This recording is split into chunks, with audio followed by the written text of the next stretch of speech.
You are eating in my house? Alero's mother asked. You are not ashamed of yourself. Leave my daughter alone. You have wasted her time enough. Mama, we are working towards. Splash. Water landed all over Jerome's body. Man, please, I want to marry Alero. Just give me a little more time. Time? 6 years is not enough time, Abi. Fetched man. Hissed, clicking her teeth. Just then Alero came out from the kitchen. Jesus. Mama, what did you do? Oh, Mama, why now? I have told you several times to let Jerome be. I love him. Baby, I'm sorry, okay? It's fine, I understand.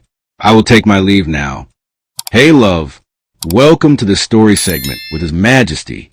Please subscribe to my channel. It means the world to me. Also turn on the notification for more amazing stories. Now sit back and relax. Let's delve into the story. Alero stood by her bedroom window that Saturday evening, watching the street slowly awaken. Hawkers arranged their wares. A neighbor's generator coughed to life. Somewhere far off, a church bell rang with the promise of hope. A hope she could no longer feel. She was in her late 20s. Light brown skin, soft features, beautiful in a gentle way that didn't beg for attention. She had a good job at an insurance firm, earned well, drove her own car, minded her business. To the world, she was doing fine. Her mind was wandering when her mother walked inside. Mummy welcomed. Good evening, Ma. What is good about this evening, Alero? Alero, how old are you now? Your mates already have 2 children. Some have finished having children SEF. Look at me, going to my ancestors without seeing my grandchildren. Alero, when will you make me happy like other women? You see this? A Sebi? If for Mama Nkechi's daughter, she is getting married next month, and I am just coming from Mama Osa's house. She is preparing for Omugwo. Osa's just had twin boys. Twins, Alero. Congratulations to them. Oh, Alero said with a voice barely audible. She started sobbing. Alero, please. Make me happy like other women. Let me carry my grandchildren before I join my ancestors. It's okay, Mama. You know I have a man. We are working towards that. Really? She cleaned her eyes with excitement. Who is he? You know him now, Mummy. Why are you acting like that? It's Jerome now. That one? Is he a man? Alero sighed. That had been what she heard every time for the last 3 years. She dropped her phone on the bed and walked out. Mummy, good morning. Is it a good morning when a woman your age is still jumping around like small girl? Alero rubbed her forehead tiredly. Mama, please, not today. Her mother hissed. If Jerome is serious, let him come and marry you. If not, find another man or I will do that for you. Men are plenty. Alero swallowed the sharp pain that always hit her at the mention of Jerome. Jerome Oduma, her first love, her only love. They had met in the university, when both of them were still dreaming big dreams the country later snatched from their hands. Jerome was brilliant, hard-working, kind, but life was beating him like a drum.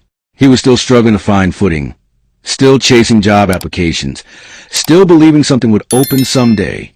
Alero understood him, loved him, chose him, but her mother never hid her hatred. Mama, Jerome is trying. Trying? Trying will not pay bride price. Trying will not give me grandchildren. Alero, stop defending a man that has no future. Alero blinked back tears. It was too early for this. Her phone buzzed. Jerome. She stepped aside and answered. Hello, love. His voice came warm, gentle. Are you okay? You sound stressed. Alero exhaled shakily. Mama is starting again. Jerome was silent for a moment. Baby, I know it's tough. I know she doesn't like me. But please, please don't let her words affect you. I'm not leaving you, she said softly. We've been together 6 years. Exactly. Her mother's voice came behind her, thin and sharp. 6 wasted years. Alero ended the call immediately. Mama, please, she cried. Her mother threw her hands up. Where is that your friend Lucy? Tell her to introduce you to serious men, not this your Jerome that has turned you into prayer warrior. Alero felt the tears come. She turned and ran to her room, locking the door behind her. She pressed her palm against her chest. Why was love becoming a burden? That evening, Lucy dragged her to an even, one of those outdoor receptions with canopies, loud music, and perfumes mixing in the air. You need fresh air, bag, Lucy insisted. They left around 8 p.m., laughing as they walked toward a roadside to hail a cab. The air was cool, the street lit with yellow bulbs, and for the first time that day, Alero felt lighter. Then a sleek black SUV slowed in front of them. The tinted window rolled down. A man, handsome, clean-cut, well-built, smelling of money, leaned forward. "Good evening, ladies," Lucy whispered under her breath. "Fine man alert."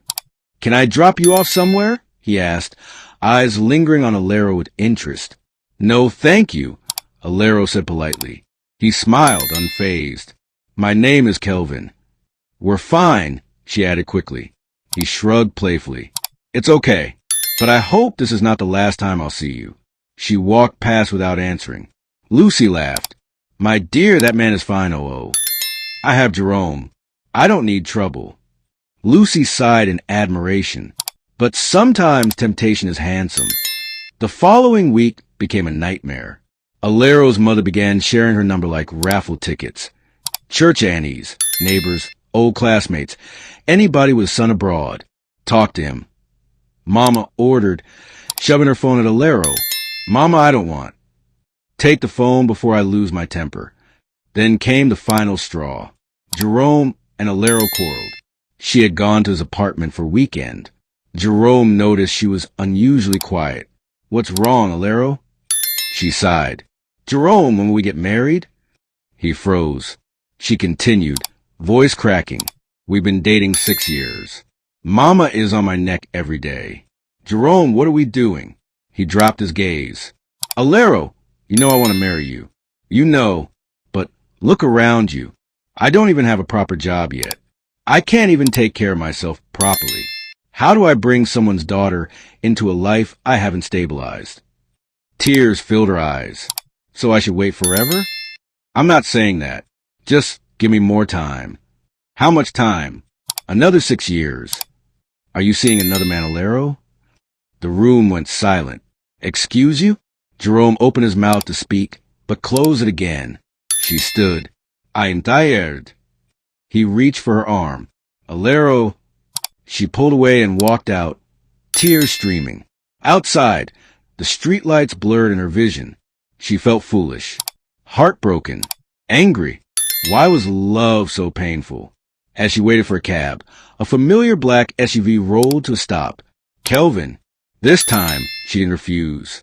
"Are you okay?" he asked gently. She shook her head, unable to speak. "Come in," he said. She did. "What's wrong with—" "Beautiful lady like you should be in this mood." "I just had a rough day at work. Thank you." He dropped her at home and insisted on greeting her mother. Alero wanted to say no, but she was too exhausted.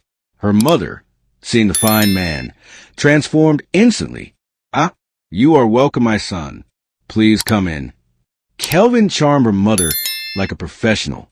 He came again days later with flowers, wine, groceries, gifts Alero didn't ask for. Mama practically danced.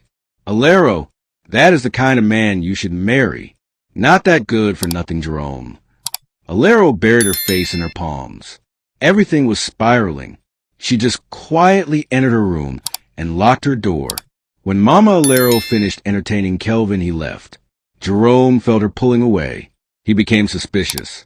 One evening they fought again over the inn. He shouted, "You seeing someone else? You are leaving me." She broke down crying. Later that evening, Kelvin came by and take her out. He asked her to date him again, and this time she said yes. Lucy wasn't happy. "Alero, be careful.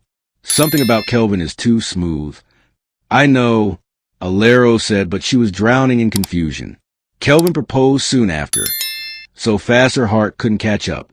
Her mother screamed in joy. Alero felt empty. Jerome, heartbroken and frustrated, finally got a job in another city. Good salary, a fresh start. He tried to call Alero to share his good news, but she wasn't picking. He left without goodbye. And Alero? She accepted Kelvin's ring, but her heart refused to rest. Everything changed the day she collapsed at work. Her vision blurred. Her chest tightened. The world began to dim. Co-workers screamed. Lucy called for help. Next thing she knew, she woke up in a hospital bed with oxygen tubes and monitors beeping beside her. The doctor's face was grave. You have a serious heart condition. It is deteriorating fast. Alero's world shattered. Her mother wailed. Kelvin rushed to the hospital, hugging her tightly. But the doctor's next words chilled the room. She needs major surgery, a transplant, and it will cost tens of millions. Alero cried silently. Her mother held her. Kelvin is here. He will help. Kelvin nodded slowly. I will try. I'll see what I can do. But when he left the hospital that evening, something in his eyes had changed. And that was the beginning of the test that would expose everything. Alero woke up in her hospital bed, feeling weaker than she'd ever felt in her life. Her chest ached, her breaths were shallow, and the sharp smell of antiseptics filled her nostrils. The ceiling above her was blurry, as though the world itself was refusing to hold her clearly. Her mother sat at the edge of the bed. Tears dried on her cheeks. Alero, my child, how did we get here? Alero whispered, Nana, Amidian. Her mother grabbed her hand, shaking her head fiercely. No, you will not die. Kelvin will bring the money. God will make a way. But in Alero's chest, hope felt thin. Later that afternoon, Kelvin finally walked into the ward, wearing a worried expression that didn't fully hide the discomfort underneath. He greeted politely, hugged Alero gently, and stood beside the doctor as they explained the cost of the surgery again. Kelvin's eyes widened slightly. This is a lot of money, he murmured. Her mother's face tightened. You said you will help us. Kelvin nodded slowly, forcing confidence into his voice. Yes, I will try. I just need to make some calls. I'll do everything I can. Everything in his tone felt shallow, like someone telling a lie they had rehearsed badly. Alero watched him, her heart breaking in places the illness couldn't reach. Later that evening, the doctor approached Kelvin privately outside the ward. They spoke quietly, but Alero could hear enough. Her condition is critical, the doctor said solemnly. She needs a transplant within days, not weeks. Kelvin swallowed. Is there any other option? Only the surgery. Okay, Kelvin whispered. He left the hospital that night with a promise to return the next morning. He did not return. 3 days passed. Alero's mother called him, but he said he is still trying to get funds. Lucy called him. Nothing. No answer, her mother said, voice trembling. He's not even calling back. Alero stared at the ceiling with tired eyes. Even heartbreak felt heavy now. Maybe he's busy at work, she whispered weakly. Her mother shook her head. Busy? When your fiancé is dying. God forbid. By day 5, Kelvin's silence became an answer on its own. Lucy arrived at the hospital furious. This is wickedness, she spat. Let me go by myself and remind him that karma has a big stomach. She grabbed her bag and stormed out. Alero watched her leave to the hospital window. She wanted to cry, but had no tears left. The medication made her numb, but her heart carried the ache clearly. Her phone vibrated weakly beside her. A message from unknown number. She grabbed it, hopeful, but it wasn't Kelvin. It was Jerome. Alero, I know we haven't spoken in a while.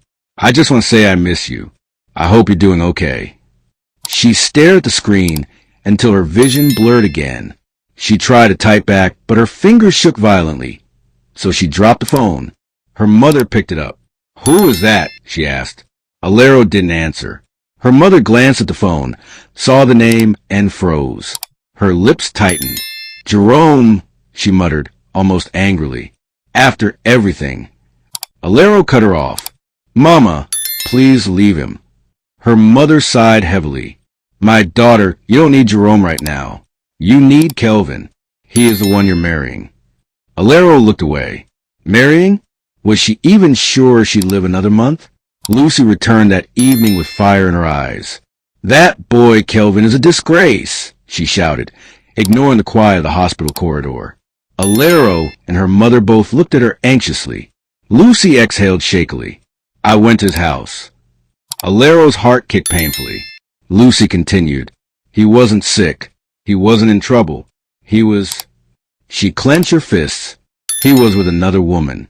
Drinking, laughing, enjoy himself like nothing is happening. Alero closed her eyes. For a moment she wished the news could kill her faster, so she wouldn't have to feel this pain. Her mother gasped. What kind of wickedness is this? He left my daughter to die. Lucy nodded. When I confronted him, he just waved me aside. He said he had no money for any surgery, and that he is not ready to risk millions for anybody. Alero's mother collapsed into a chair, wailing loudly. God! God! What kind of man did we welcome into this house? Alero didn't cry. She simply turned her face toward the window and let the world blur again. The betrayal was deeper than tears. Later that night, as the room grew quiet, Lucy stepped outside to make a call. Lucy, Jerome, you need to come. Alero, she's very sick. Jerome went silent. Lucy continued, voice trembling. Her condition is bad. We don't know how long she has. Jerome inhaled sharply. Which hospital? Lucy told him. He didn't say goodbye. He simply hung up and booked the next night bus. Jerome arrived at the hospital early in the morning, eyes red from tears and sleepless travel. His shirt was rumpled, his shoes dusty, but his heart was burning with fear. When he walked into the ward and saw Alero lying pale and fragile on the bed, something in him broke. Alero, oh God! Alero, he whispered. Her eyes fluttered open. She gasped softly. Jerome? He moved closer, kneeling beside her bed. Tears dropped from his chin onto her hand. Why didn't you tell me? He asked brokenly. She smiled weakly. You were trying to build your life. I didn't want to be a burden. Burden? Jerome whispered. Alero, you are my life. Her mother watched quietly, guilt settling onto her shoulders like a heavy cloth. For the first time, she saw Jerome not as a poor man, but as someone whose love was raw and real. Jerome spent the rest of that day making frantic calls. Friends, cousins, old classmates, neighbors. Everyone had a problem of their own. Nobody could lend the millions needed. When he ran out of options, he slid down the hospital corridor wall and cried. Loud, broken sobs that shook his whole body. Lucy found him and held his shoulders tightly. Don't give up. She needs you. He wiped his eyes and went back to Alero's bedside. He held her hand until she fell asleep. He stayed awake all night. The attack came the next afternoon. Alero suddenly gasped for air, clawing at her chest. Machines started beeping wildly. Jerome jumped to his feet. Doctor, nurse, somebody help. Her mother screamed. Lucy ran for help. Doctors rushed in. Nurses moved fast. Jerome stood frozen, tears pouring down his face, whispering, God, please, please don't take her. Please. Minutes later, they stopped. The room went quiet. I'm sorry, the doctor said softly. We lost her. Silence. Alero's mother collapsed on the floor, wailing. Lucy screamed. Jerome let out a cry so deep it echoed through the entire ward. At that moment, his phone rang. His office. He ignored it. It rang again. Then came a message. If you don't return soon, you are fired. He looked at the phone with empty eyes. I don't care, he whispered. Hours later, another message came. You are hereby dismissed. He slid the phone into his pocket and held Alero's cold hand. Life had never felt so cruel. Lucy later tried calling Kelvin. He didn't pick. She texted him. Alero is dead. 40 minutes later, Kelvin was outside their house, crying loudly like a man who had suddenly discovered his conscience. Her mother pointed at him with trembling anger. You, get out of my house. Wicked man. Jerome and Kelvin ended up sitting at opposite corners of the living room, surrounded by mourners. Everyone cried. The night of the wake-keeping arrived. Wails rose. People prayed. Candles burned. Then suddenly, there was a scream. Someone pointed toward the hallway. A figure walked into the living room, slowly, softly. It was Alero, alive, and breathing. Everyone scattered, chairs falling, people shouting Jesus, and running outside. Only Lucy remained where she stood, smiling. Alero raised her hand gently. Please, I am not dead. Gasps filled the room from those brave enough to return. Her mother fainted. Kelvin froze in fear. Jerome stared like a man seeing a ghost. Alero stepped forward carefully. It was a test, she said. When Kelvin proposed marriage and I was having issues with Jerome that I got confused, I told Lucy and she suggested this, and it worked. It cleared all doubts. She turned toward Kelvin first. The doctor, Lucy, and I planned it. I needed to know who truly loved me.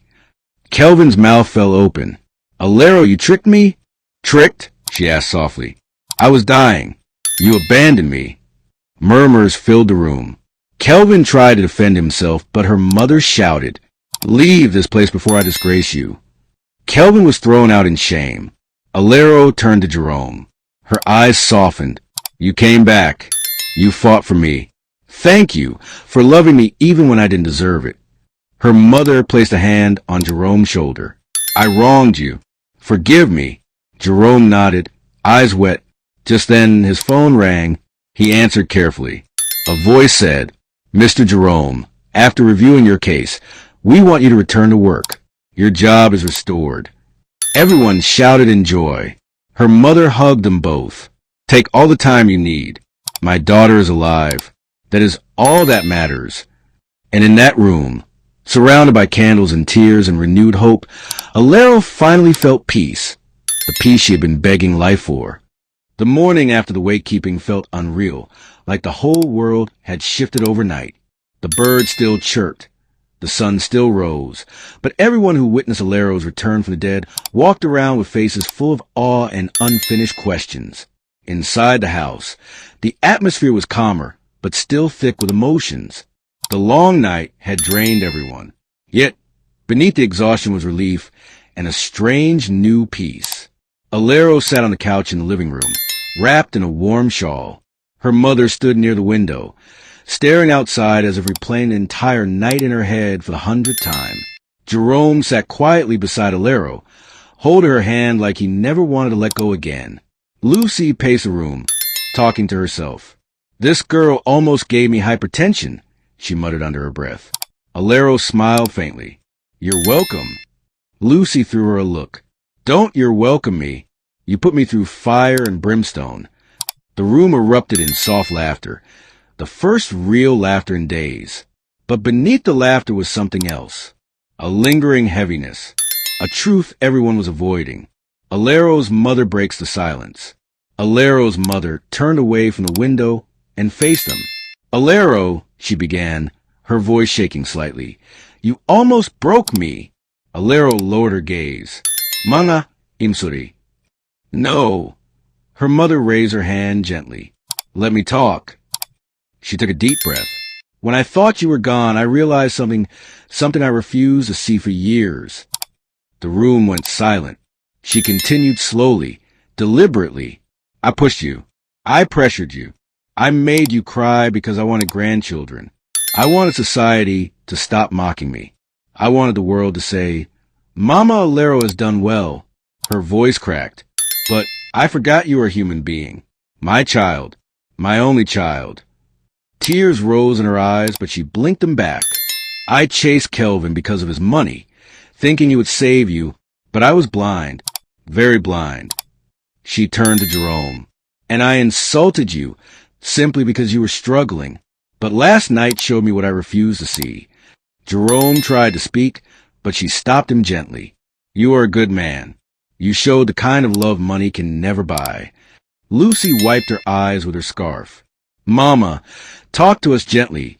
We are emotional people. She joked softly, sniffing. Everyone laughed again, but the weight of the moment remained.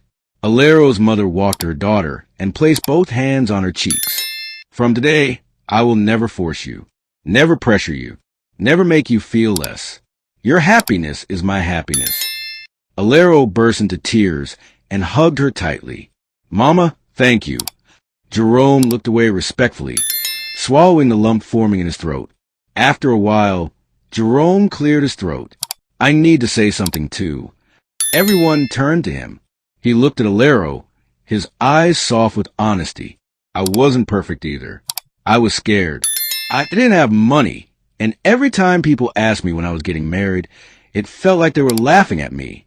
He sighed deeply. Alero, you have always been patient with me, but I kept postponing everything because I didn't want to marry you without being able to provide. Alero squeezed his hand. Jerome, I never asked for perfection. I know, he whispered, but I wanted to give you the life you deserve. So I kept delaying, thinking it was a responsible thing to do. Alero shook her head gently. Jerome, love is not a decorated house or a big bank account. It is presence. It is sacrifice. It is showing up.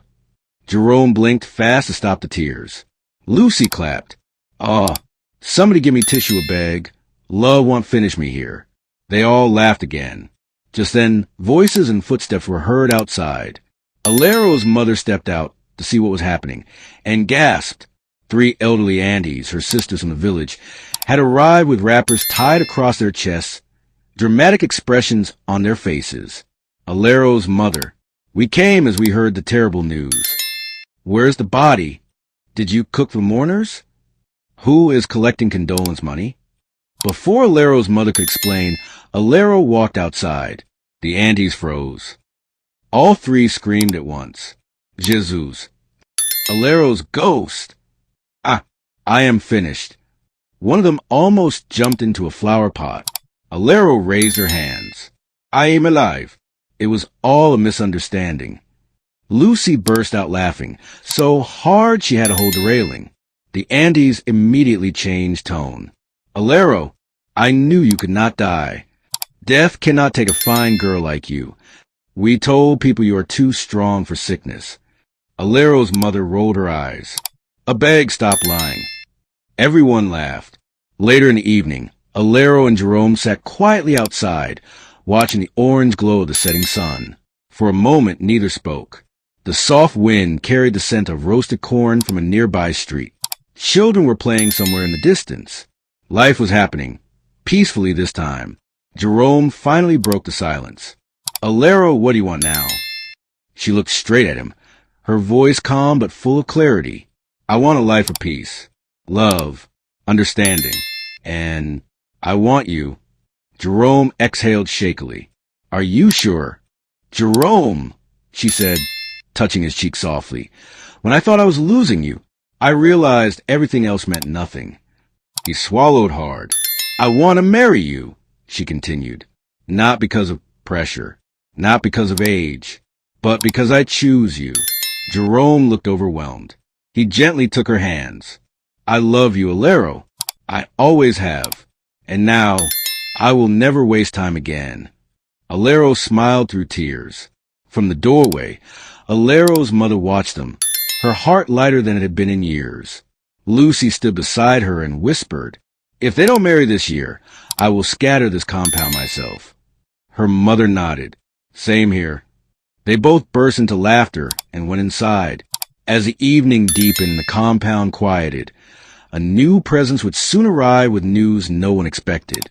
Thanks for watching. Please subscribe to our channel. Ladies, please, don't succumb to pressure of getting married at a certain age. Take your time. Forever is a long time to be unhappy. Please don't forget to like and share. Also comment and please subscribe. See you in our next story segment with His Royal Majesty. Shalom.